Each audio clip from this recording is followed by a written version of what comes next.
Hello, welcome to Michelle Sews Again. I'm Michelle. It's Friday, so you know what that means. It's another hashtag Friday Sews Day. If that sounds interesting to you, then please stay tuned. All right, so first of all, I'd like to thank Jen from Today in Jen's Sewing Room for starting this hashtag.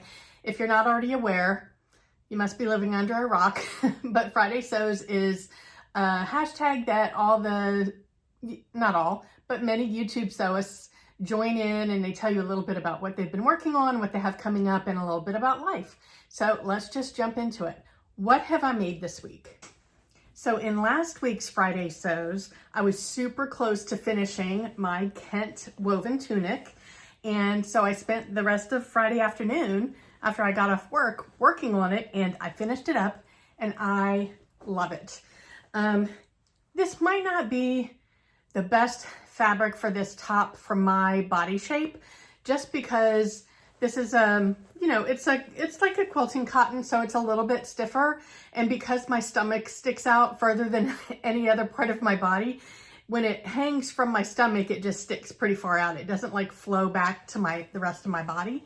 But other than that, I love this fabric. I love the sleeves. I did a step-by-step review of the style arc pattern because the instructions are crap, which I've mentioned before. So in order to help anybody else that really wants to make this top, because I love this top, and I am definitely making one in a nicer fabric. And I recommend the pattern. It's just, there's a couple of spots where you've got to kind of muddle through. So hopefully my step-by-step review will help with that. And I'll link to that up here in case you're interested. But yeah, these sleeves are just so interesting from a construction standpoint. And I love them so much. So I'm excited to make another one of these. And yeah, so I finished that up on Friday. And then I started finally my collaboration garment that I'm doing with Sarah from Naughty Gnome. So I had done a muslin of the bodice portion of this garment either the week before last or last week. I think it was the week before. I can't remember. I did the muslin, and it's just a fit muslin. So it's only enough to determine if it fits here and in the waist, and it does. So from there, I cut out my real fabric and I've started sewing it. So I am working on the bodice. I worked on it Tuesday night on my sewing Zoom call, and I'm making it in this, it's kind of like it's not pure white, but it's basically a white linen look fabric from Joann's. And my goal, once I finish the garment, is to ice dye it. And so I still have a ways to go on the garment, but I expect the rest of the construction, the hardest part is out of the way. Now that I've gotten the bodice almost finished, the rest of it comes together pretty easy. So I expect I'll be able to finish it either tonight or probably more likely tomorrow. And then I can work on the fun part, which is dyeing it. I am anxious to tell you guys about this garment because it also has some pretty interesting construction in the design, which has been fun. So I've been playing around with different ice dye color combinations on some scraps of fabric. In fact, scraps of this fabric that are left over from after I cut the pattern out. And I haven't found the one yet. I've gotten about 5 different pieces dyed up, and none of them are just quite right. I have 2 more batching right now. And we'll see. Like, I thought I had a vision for it, and then I kind of changed my mind, and none of them have come out like my original vision anyway, but I think I've got some different ideas now.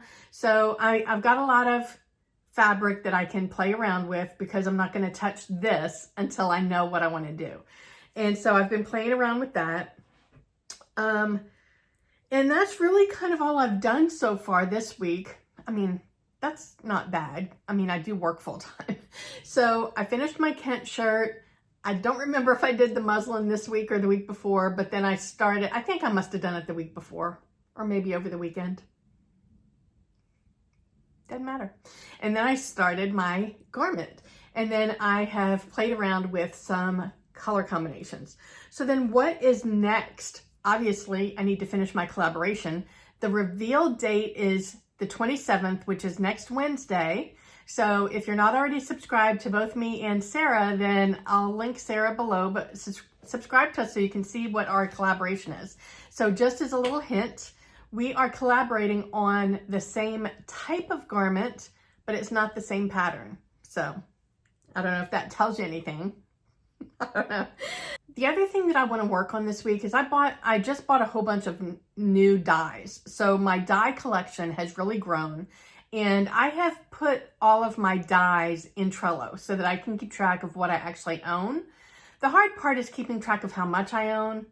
So that part I'm not as good at, but I've taken pictures of the front of every dye jar and put it in Trello. And I just got a whole new batch of dyes that I need to add into Trello. The next thing that I decided I want to do is I want to make swatches of every single color, like just little square fabric swatches, so that I know what the color looks like. Because part of the reason that my test color combos for my collaboration garment haven't really come to my vision yet is because the color of the blues that I'm using aren't what I would have envisioned in my head. Like ice blue is not a really light blue, and I would have thought it would be. Baby blue, not a really light blue. Glacier blue, that's a light blue.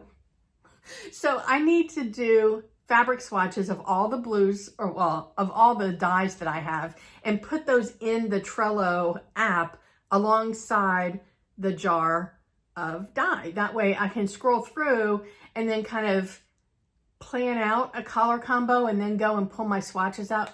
It'll be a lot more fun that way. And I'm going to put them on, like, I don't know, I'm thinking I'll put them on some kind of a clip so that I can play mix and match with them whenever I feel like it. All right. And then I've also bought some supplies that I think will help me, because I also want to test out, not on this garment, but I just want to start playing with the idea of painting dye on my fabric instead of just the ice dye technique. I want to start painting and seeing how that works, so I can like have a little bit more control about how the design looks. That kind of intrigues me. So, and I'm not an artist like my mom and my brother and my uncle. Like, I have a lot of artists in my family. I can, but I'm not as good at it. I can paint, I've painted some paintings. Here, I'll throw up some pictures. But I don't think I have enough control to paint like something. What I do is gonna be extremely abstract. Let's just leave it that way. So that's kind of all I have planned. I do have some other things that I need to get done, but I'm trying to be realistic in what I think I can get done this week. And this garment, I think, is going to take a lot of attention. So while I need to work on my Dress-A-Girl dresses, I'm behind a couple of months. I don't see that happening this weekend. So I'm not going to say that they will. And I do want to work on So Maxi for Mother's Day dress. I don't know if that's going to happen either. And I really envision using these pieces of fabric for that. Won't that be fun? So either those, or my fun wavy color fabric. I'm not sure yet. But yeah, I don't envision that happening this weekend either. So let's stick with finishing the garment and getting it dyed. And then if anything else happens, it'll just be lanyap. Okay, so life. What's going on with life? Not a whole lot. I have a very boring life. I'm okay with that. I like to be chill. I've been, so my older brother is semi-retired, and he's been interested in some of our genealogy stuff. So I've mentioned on the channel before that my dad has done our genealogy. He's done his family tree, his ancestry, on both his mother's side and his father's side, all the way back to like the 1600s on both sides, when both sets of ancestors came to America. Well, his father's side came to Boston in like the 1630s. His mother's ancestors came to Louisiana in the early 1700s. They were exiled from Nova Scotia. That's the Cajun part of my family. So they came from France to Nova Scotia to Louisiana. And so they were in Nova Scotia in the early 1700s. I can't remember exactly. Might have been mid to late 1700s actually when they went to Louisiana. I'm not 100% certain on that.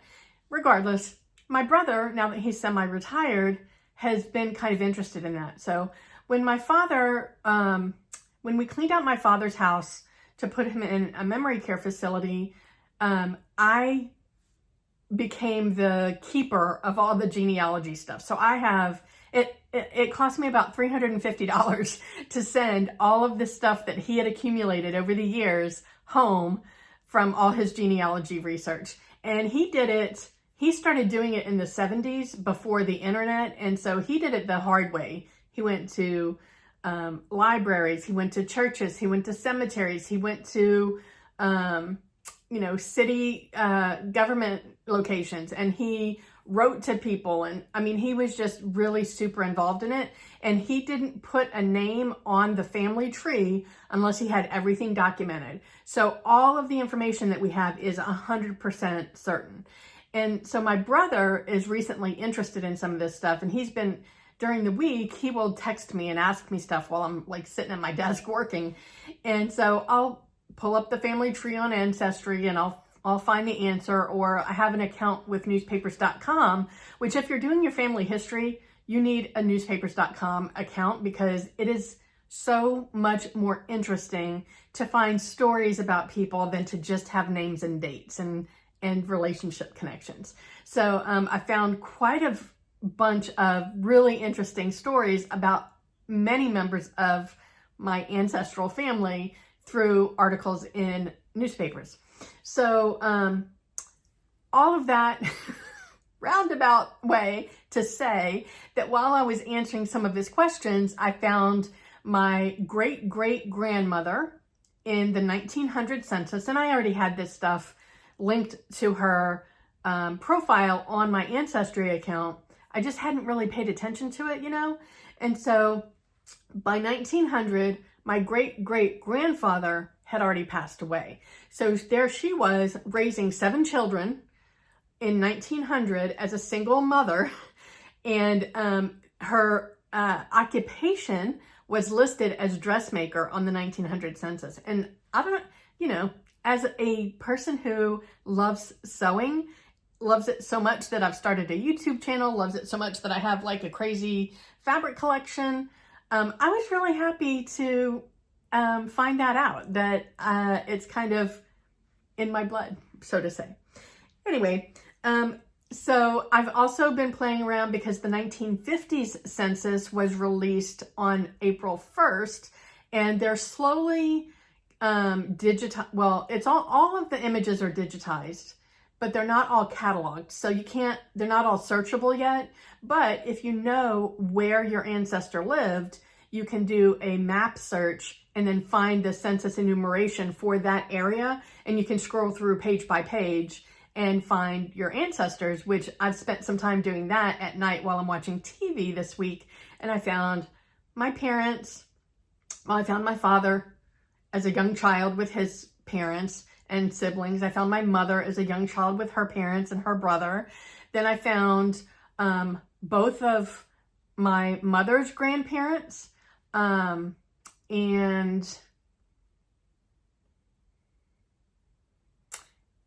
that's it. So I haven't found my dad's grandparents yet, but I also found my husband's parents and his older sisters before he was born. So that's been a lot of fun. That is a rabbit hole that you just like get sucked into and you just go down and down and down, but it's a fun one. What else is going on in life? Me and my husband are going to see Elton John in Miami next week. I am really excited about that. So we're going on Thursday. So we're going Thursday. It's in Miami. So we're going Thursday and coming back Friday. And I'm really excited. Elton John's been on my bucket list of concerts for the longest time. And so I can't wait to tell you about that next week. Speaking of the Miami area, if you're going to be in the Miami area or you already live in that area, there is an event, a sewing event hosted by the Instagram account SewFlow Connect. I will link it below, but she is selling tickets to this event through Eventbrite. So if you go to her Instagram account, you will find the links to everything that you need. But she's got kind of a panel discussion going on. I think it's interactive, where she's going to have a couple of speakers and they're all going to talk about their area of expertise. And so I think it sounds like an interesting thing. I'm not going to be able to go, but I thought I would mention it just in case you're in the area and it sounds like something that you might be interested in. So all the links will be in the box below. And that event is happening Saturday, April 30th, I believe, from 4 to 8. All right. So that's kind of all I have going on in life. So Jen always has a prompted question for the Friday Sewists, and I usually forget. So I remembered to look it up this week, and the question is, does your serger thread have to match? And for me, the answer is a resounding no. I have rainbow thread in my serger. The majority of my fabrics are multicolor anyway, and if they're not, like this is a solid color, but it's a neon. So I don't mind having rainbow colored serger thread. Nobody sees it but me, and it makes me happy to know that that little bit of rainbow sunshine is on the inside of all my clothes. So I don't change my thread out very often. Maybe there'll be an instance where I feel the need to, but I haven't come across that instance yet. So for me, the answer is no. I'm sure that the purists of you that follow along, that will make you cringe, but oh well. You do you, and I'll do me. I would love to know, answer in the comments below, what are you working on this week? I love hearing about patterns. I love hearing about new fabrics. So tell me what you got going on. I'd love to hear. If you enjoyed this Friday Sews, I'm going to put a link right here to my Friday Sews playlist. So feel free to go and binge watch and maybe learn something new about me. Who knows? Wherever you are, I hope the weather's amazing. I hope you're able to get some sewing in, and I will talk to you next time. Bye.